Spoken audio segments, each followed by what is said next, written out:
এবারে নির্বাচন হবে দুর্নীতি বন্ধ করার নির্বাচন।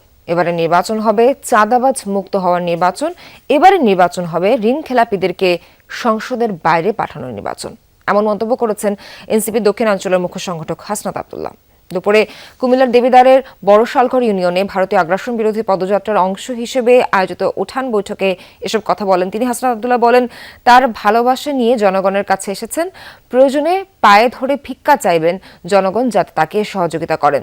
তার মনে হয় চুরি করার চেয়ে, দুর্নীতি করার চেয়ে, রাস্তার মাটি খাওয়ার চেয়ে ভোট ভিক্ষা করাটা বেশি সম্মানের।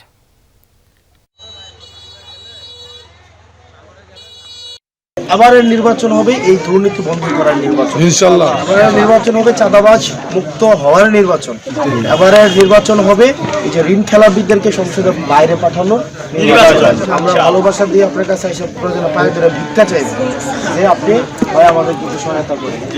আমার মনে হয় যে চুরি করার থেকে, দুর্নীতি করার থেকে, রাস্তার মাটি খাওয়ার থেকে, ইট খাওয়ার থেকে ভোট ভিক্ষা করাটা বেশি সম্মানের।